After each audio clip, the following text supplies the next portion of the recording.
여러분 반갑습니다. 오늘 강성률 철학TV 제25강은 나는 생각한다, 고로 존재한다. 유명한 글귀죠. 유명한 내용입니다. 데카르트 네 번째 시간이 되겠는데요.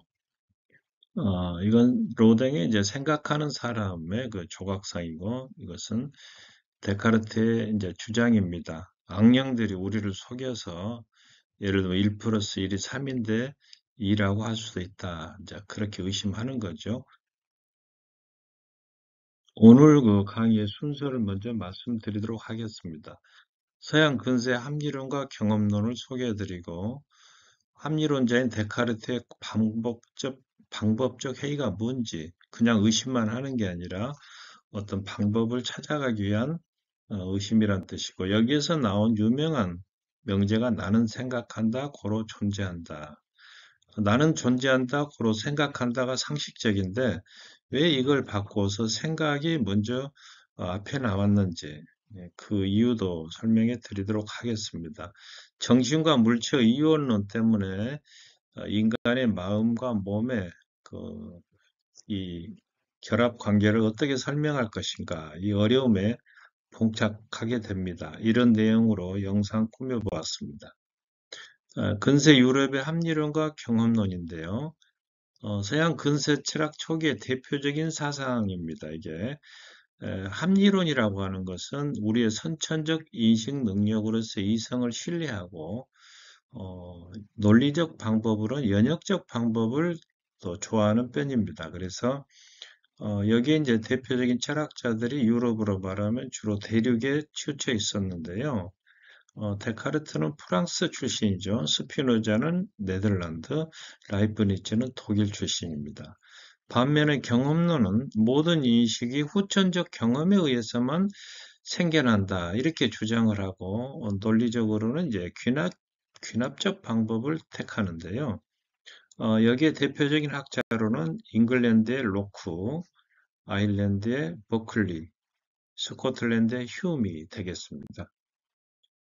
대륙의 합리론은 보편 타당성을 지닌 명진 과학으로서 수학을 인정하고 이 수학이야말로 모든 지식의 전형이 돼야 한다. 그러니까 이 철학이라고 하는 것도 수학적 지식에 비추한 보편 타당하고도 확실한 인식 방법을 발견하려는 이렇게 합리론의 그 연장선에 서 있다. 이렇게 말씀드릴 수가 있습니다. 그래서 합리론자들은 모든 것보다도 이성의 지배를 우선시하는 거죠. 욕망을 이성의 지배하에 두라. 이런 말처럼.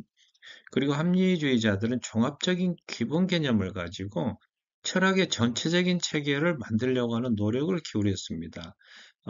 철학에는 많은 분과가 있죠. 그 중에서 대표적인 것이 논리학, 윤리학, 형이상학, 뭐 이런 것들 있고, 여기는 이제 수학이라고 하는 학문을 모범으로 삼아서 철학도 그거를 닮아가야 한다. 이런 얘기입니다.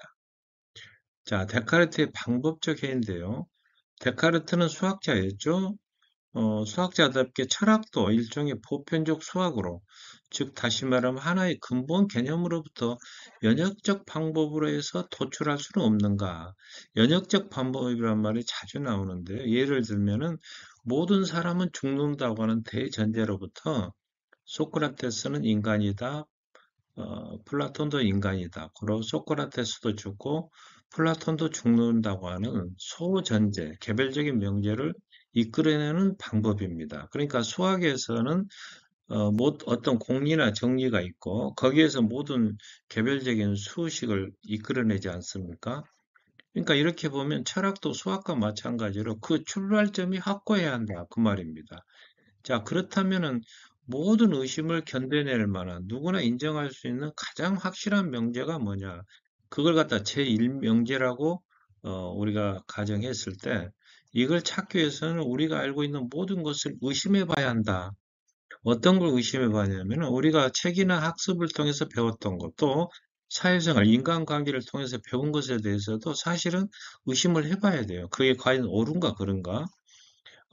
극단적으로 이 세계가 실제로 존재하는가에 대해서도 우리가 사실은 알 수가 없다 이거예요. 왜냐하면은 우리가 꿈속에서 만나는 사물이나 사람은 실제 하는 것으로 생각하지만은 그것이 꿈이었다는 것은 깨고 나서 알거든요. 마찬가지로 우리 모든 인생이라고 하는 것도 우리가 지금 실제라고 생각하지만은 이 삶에서 깼을 때, 예를 들면 죽었을 때라든가, 그랬을 때 우리가 이 세상에서 만나고 접했던 모든 것들이 꿈이었구나, 일장춘몽이었구나, 이렇게 생각할 수도 있다는 겁니다.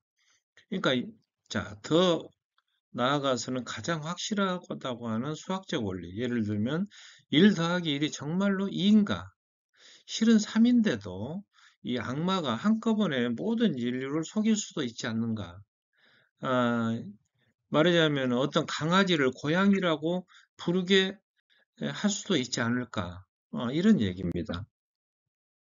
자, 그러나 내가 의심하면 할수록 의심할 수 없는 더 확실해지는 사실이 있는데 그것은 바로 내가 이 순간에 의심하고 있다는 사실, 즉 생각하고 있다는 사실입니다. 자, 그렇다면 사유하는 주체로서의 나 자신도 부정할 수 없기 때문에 왜냐? 사유의 주체 없이 사유의 작용이 일어날 수는 없거든요. 논리적으로. 그래서 나는 생각한다. 고로 존재한다고 하는 I think therefore I am이라고 하는 이 명제가 나오는 겁니다. 생각하는 것이 확실하다면 내 존재도 확실해지지 않겠느냐. 그런 얘기입니다.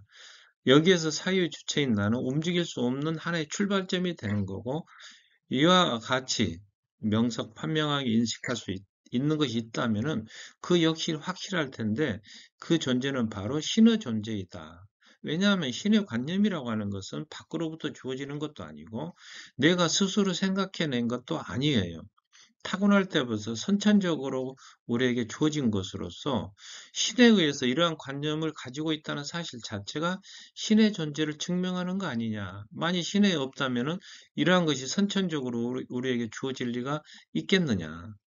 그리고 신이 있다면은 그 완전하고 성실한 신은 나를 속일 리 없기 때문에 그 신이 창조한 이 세계는 현재 모습대로 우리 주변에 있는 것이 틀림없다. 이렇게 주장을 하는 겁니다. 자, 데카르트의 철학에서 중요한 것은 이원론인데요. 여기에서 정신과 물체 두 가지가 나옵니다.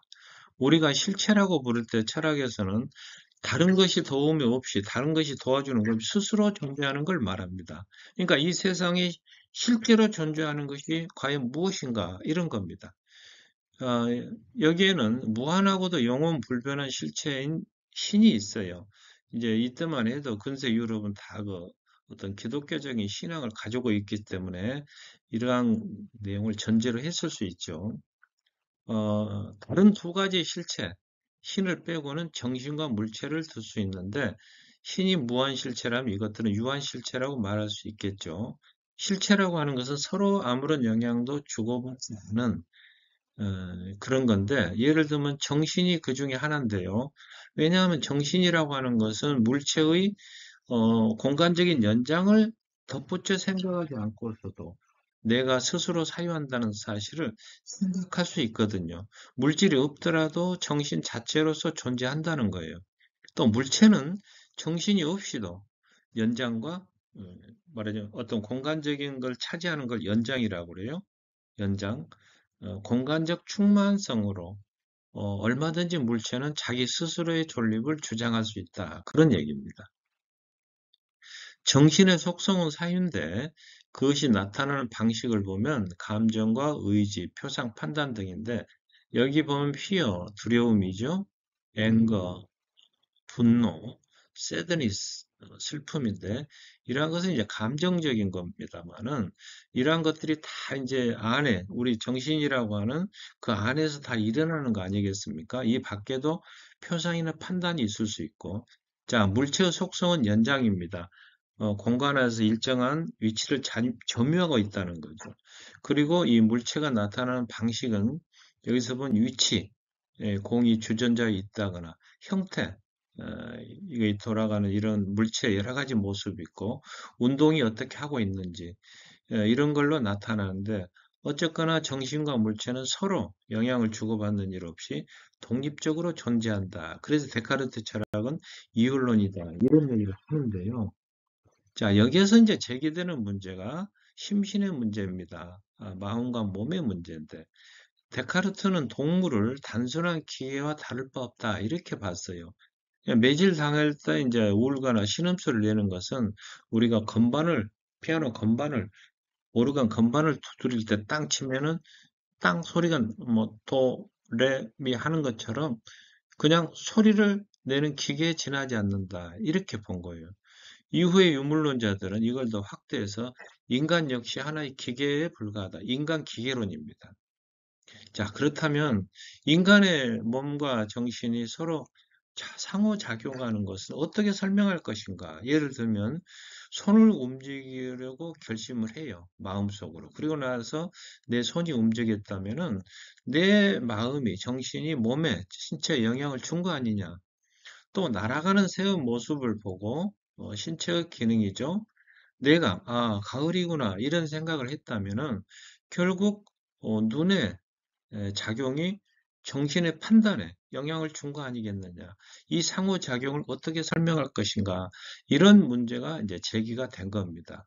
여기에 대해서 데카르트는 처음에는 마치 폭풍 속의 태양 광선처럼 이 두 실체는 각각 다른 세계에 따로 떨어져 존재한다고 이렇게 주장했지만은 결국에 인간의 육체와 정신이 결합하는 상호작용을 인정하지 않을 수 없었다.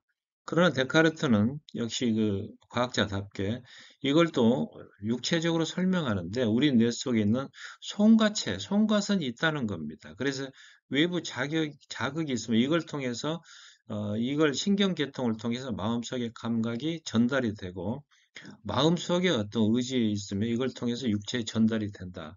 이렇게 설명을 하고 있습니다.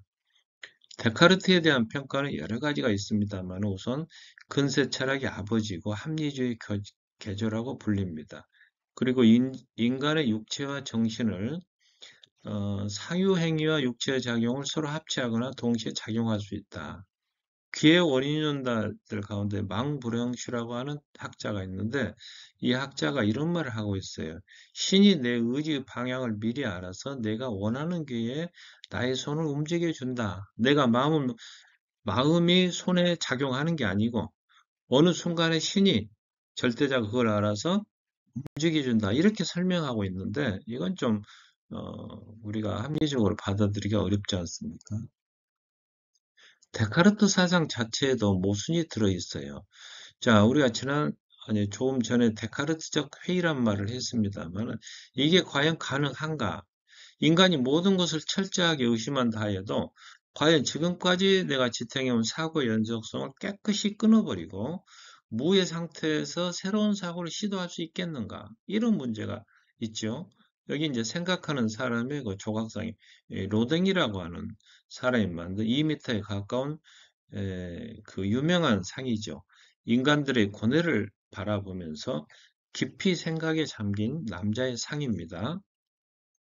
자, 그리고 데카르트 철학에서는 갑자기 나의 존재 하다가 신의 개념을 갑자기 끌어들입니다. 이것이 데카르트의 치열한 방법적 회의, 이것과는 들어맞지 않는 거 아닌가 그런 얘기고 오늘 강의를 마무리하도록 하겠습니다.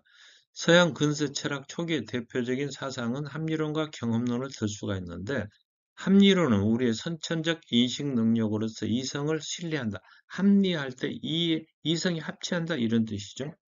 경험론이라고 하는 것은 모든 인식이 후천적 경험에 의해서만 일어난다 이렇게 주장하는 거고 데카르트의 방법적 회의는 그냥 의심만 하는 게 아니고 과연 철저한 의심을 이겨낼 만한 제일 명제가 무엇인가 이걸 찾아가는 과정이라는 거죠. 그러다가 모든 것이 의심해 볼 수 있지만 더 이상 의심할 수 없는 것은 바로 내가 이 순간 의심하고 있다는 사실, 즉 생각하고 있다는 사실이고 여기에서부터 나는 생각한다, 고로 존재한다. 다시 말하면 사유하는 주체로부터 나 자신도 부정할 수 없는 것으로 이렇게 이제 도출이 되는 겁니다. 그리고 나의 존재처럼 명석판명하게 인식할 수 있는 것이 있다면 그게 신의 존재이다. 이런 얘기고 데카르트는 신 외에 유한 실체로 정신과 물체를 주장했는데 실체라고 하는 것은 다른 것의 도움 없이 각각 독립적으로 스스로 존재할 수 있는 것이고 결국에 이제 이것이 인간의 육체와 정신의 상호작용을 어떻게 설명할 것인가와는 딜레마에 봉착했다가 결국 데카르트도 최소한 인간의 육체와 정신은 상호작용을 한다고 하는 이 사실을 인정할 수밖에 없었다. 그런 얘기입니다.